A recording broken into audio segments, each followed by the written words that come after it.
Hey folks, this is Jamie, and I just want to show you the final hips reveal, the big one. This is our Grove Maiden, who is not just one model but 10 models as a single playable character. She makes these, she sort of grows these bioform turrets, these things called sentinels that spew forth this storm of needles from their top, and she's protected by this ancient guardian over there that you can see at the back, who looks after her and makes sure that she's still standing at the end of combat.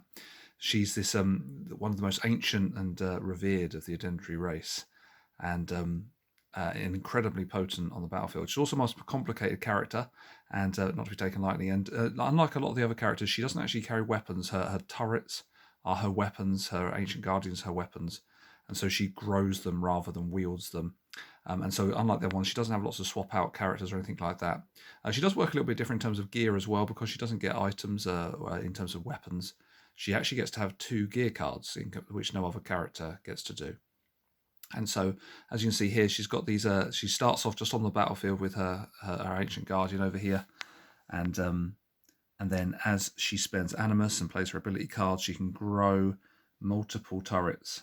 And what you're trying to do is get those turrets to be dispersed around the board in such a way as that when she does activate her abilities, they can all fire and converge on the target. And so a big part of the gameplay there is trying to lure the monster into the right zone of the battlefield, so that she can get maximum firepower. Because with the normal character, you might get sort of a set of might cards or might dice, depending on the weapon you're wielding, but she gets an amount of might dice dependent on the amount of turrets that can target the enemy that are within range. And so the more turrets she has that are in range, the more damage she's going to spew out, and none of her attacks actually can miss. And so she doesn't have that kind of push or luck mechanism that the other ones do. She's just going for raw output of damage by getting the most amount of sentinels in range as possible. She's got an array of different ways of doing it. She's got these exploding spores she can waft across the battlefield. She has the ability to drag things, like bring vines alive and drag things around the board.